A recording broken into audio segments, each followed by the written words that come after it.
A deafening roar echoes as the monster is thrown backward. It shrieks in pain. The dark-haired guy steps back, on high alert toward the enemy's massive figure. Suddenly, the pink-haired girl steps forward, violently thrusting her hand out with a sharp glare, shouting, "Die!" From the girl's hand, a fierce red stream of mana erupts violently. The fire swirls and quickly takes the shape of a massive, fiery snake's head, baring its fangs as it lunges at the growling monster. The scorching heat seems ready to incinerate the surrounding space. A blinding explosion lights up the forest, wiping out everything in its path and forcing the surrounding knights to shield their faces from the terrifying heat. Watching the devastating power of the flames from afar, the white-haired man thinks to himself, "So that's the bloodline ability of House Voltas Pyromaniacs." The battle ends, and the dust gradually settles. A knight sighs in relief. It's over. The white-haired man slowly walks toward the other two. The pink-haired girl smiles smugly, teasing her companion. "Wow, I got chills for a second while the rock was coming at us. Were you scared?" The dark-haired guy grumbles back. "Shut up. You're the one who screamed like a little girl." She blushes and immediately denies it. "When did I ever do that?"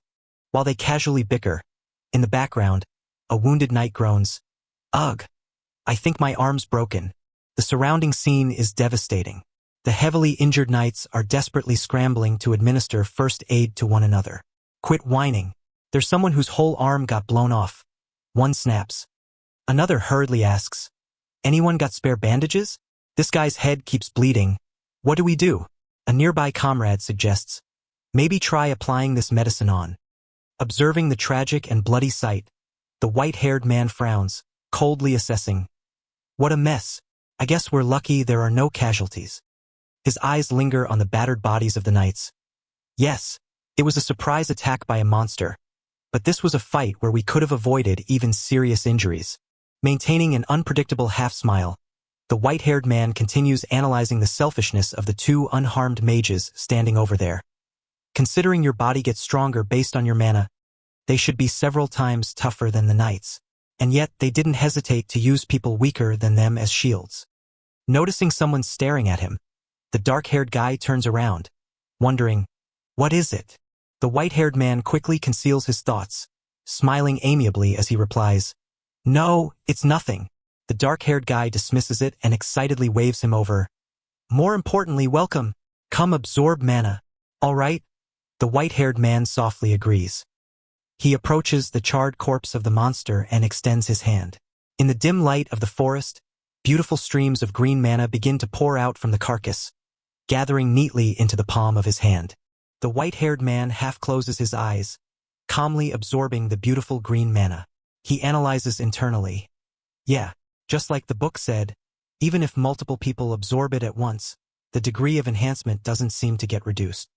In stark contrast to his ease, the dark-haired guy pants and withdraws his hand in frustration.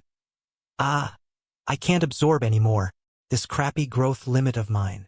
The pink-haired girl beside him also drops her hand wearily. "I'm at my limit too." A fierce surge of mana intensely envelopes the white-haired man, Turan. The power radiating from him leaves the dark-haired guy standing behind in awe, admiring inwardly. "Ha! Now I get why Father sent him along with us." Staring at the massive amount of mana, he continues his thought. That level of spell proficiency, and a mana capacity that rivals mine. To think he's a noble who hasn't even reached his growth limit yet.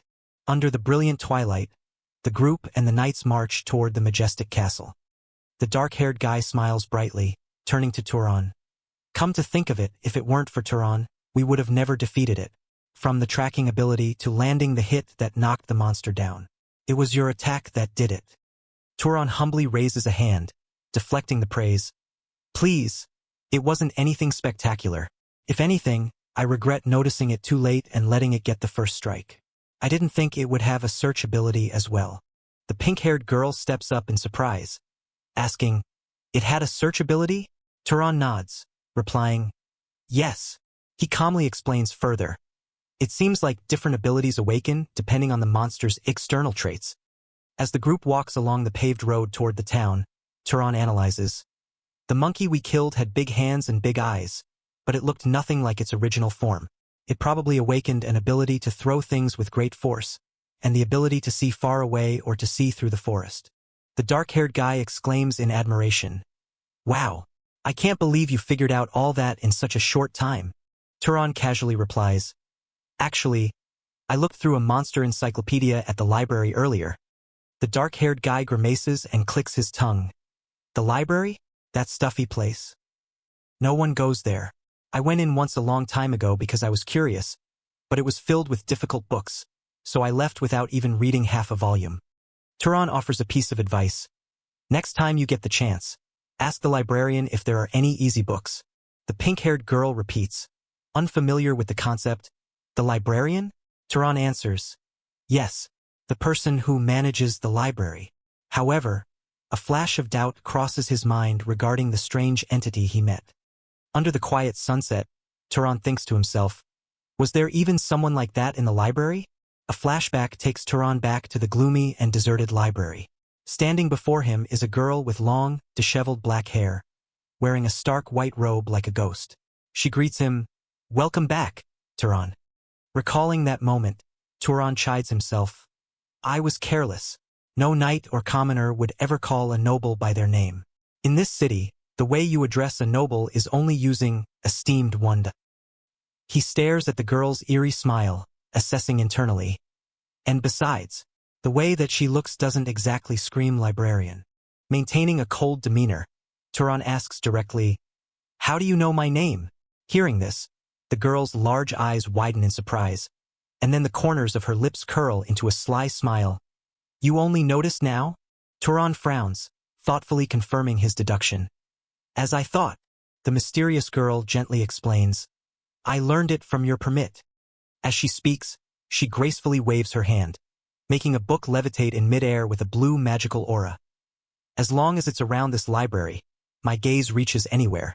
Turan calmly processes the information and asks, "How should I address you, then?" The mysterious girl floats, posing as if casually sitting in midair. Resting her chin on her hands, she playfully teases, "I don't really have a name, so call me whatever you want. How about something cute, like my love?" Turan responds with the most deadpan expression possible. "In that case, I will use librarian." The girl immediately pouts in complaint. "You're so stiff. It's awkward when you suddenly get polite. After using me for days, calling me to do this and that." Turan flatly denies it. "I never did that." Turan looks slightly uncomfortable, raising his hand to stop the spirit girl as she keeps leaning in with a giggling face. He frowns and reminds her, "And don't come so close. It's a bit burdensome." Changing the subject, Turan watches her float mid-air in a mystical blue aura and asks suspiciously, "Are you a wizard from the old empire?" The girl does a flip in the air gracefully, cheerfully replying, "No, I wasn't a person to begin with. I'm kind of a spirit, but it suits me, right?" Looking down from high above amidst countless floating books in the massive room, the girl continues explaining her origins. When a soul inhabits something living, it becomes a living spirit. When it inhabits something neither alive nor dead, it's a spirit. She slowly descends near Turan, resting her chin on her hands with a proud smile. "In other words, the library itself is me. This form is just for comfortable communication. Basically, it's the user's preference." She blinks her large eyes, teasing him. Though your preferences are kind of. Feeling that she is purposely teasing him, Turan cuts her off with a helpless expression. "Don't make stuff up." The librarian glides through the air, turning back to reply, "But it's true that I'm like a reflection in water." Turan frowns in silence. He reaches out to touch her arm. Sure enough, his hand phases through the glowing, rippling illusion, leaving behind ripples of light. A strange, intangible sensation. Turan thoughtfully looks at his hand. Touched out of curiosity by Turan, the spirit girl grimaces, a vein popping on her forehead in annoyance. "Where are you touching? It feels weird." Turan immediately retracts his hands. Flustered, "I apologize." Still looking irritated, she starts grumbling. "You have no idea how annoying it is that I can't directly exert power on an intruder." Her voice hardens, her sharp gaze sweeping across the ancient bookshelves. "If I could, I would have punished every last bastard who carelessly took books out of the library." Hearing her complaints, Turan calmly analyzes, It seems House Voltas doesn't know you exist. Turan continues his deduction. No, maybe it's everyone who's ever used this library. The girl happily flutters around him, magic books opening and spinning in her orbit. That's because until now, there was no one with the qualifications to perceive me.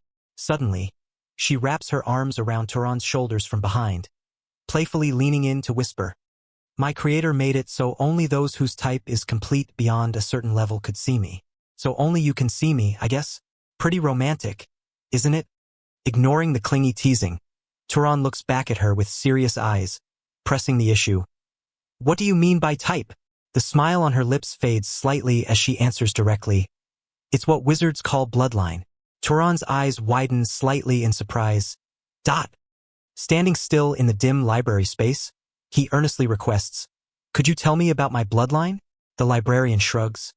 You should ask your parents about that. Turan's gaze drops. I'm an orphan. Hearing this, she tilts her head, flashing a mischievous smile. Then I can check it for you. All I need is your consent to examine your body. The bizarre proposal makes Turan shudder, timidly stepping back. Examine my body? The girl slowly creeps closer, her fingers wriggling along with a haunting, ghostly smile. Hee. Turan breaks into a sweat, panicking. Is this really how it's done? Suddenly, without giving him time to mentally prepare, swoosh, her illusory hand thrusts straight through his chest.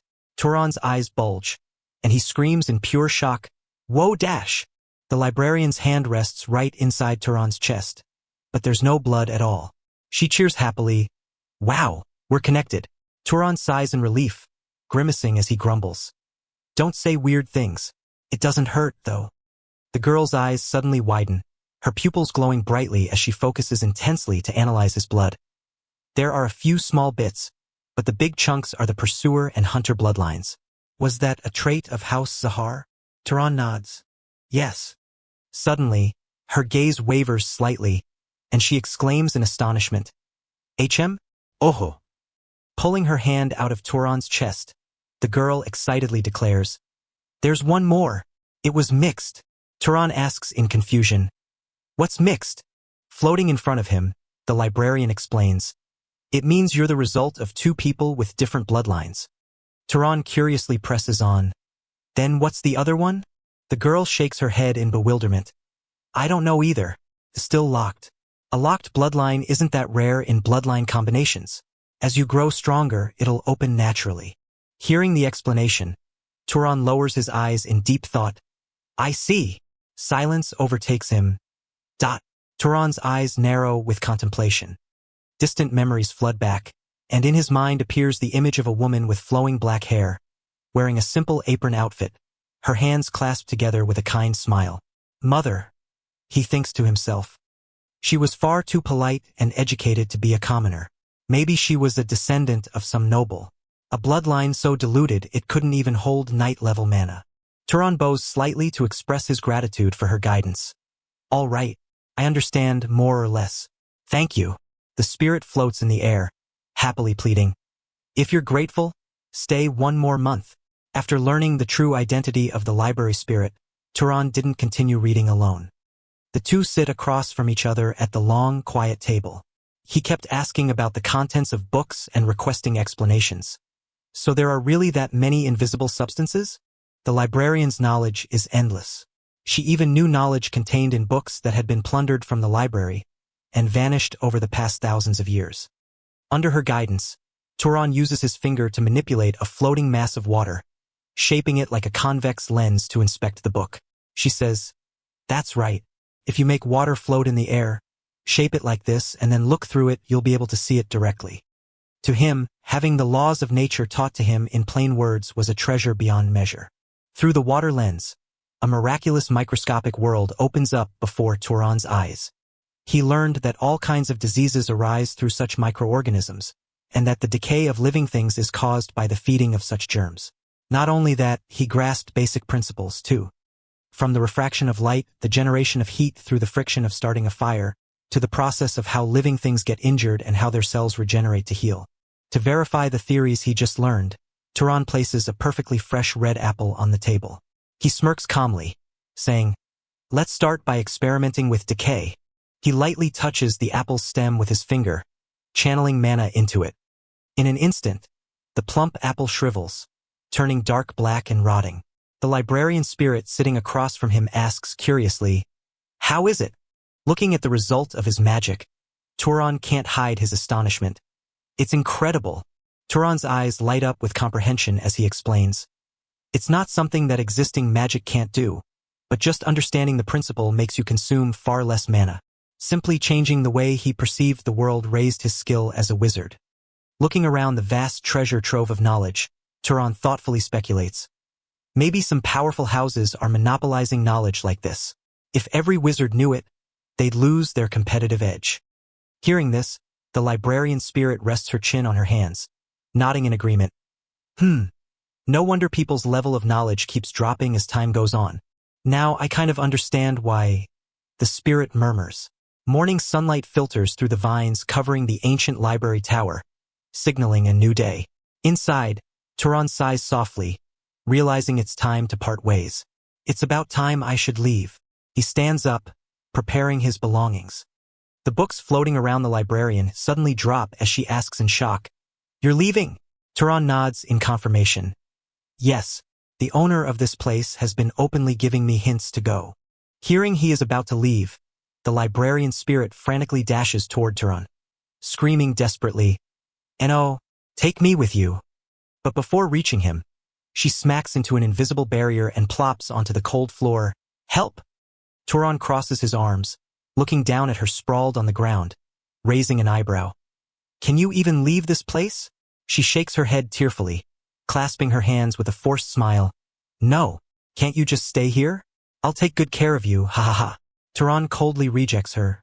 "I'll pass." Harshly rejected, the spirit floats up, crossing her arms and pouting sulkily. "Humph, you're not ever going to say you'll stay." Seeing this, she regains the serious demeanor of a great librarian, waving her hand to control the books and offering her final advice. "This land has a lot of the gods' legacy, so go look around once in a while. Maybe among them there's a spirit who might know even more than I do." Turan pushes open the heavy wooden doors of the library, smiling as he looks back to make a promise. "I'll come visit from time to time," despite feeling reluctant to part. She turns her head away.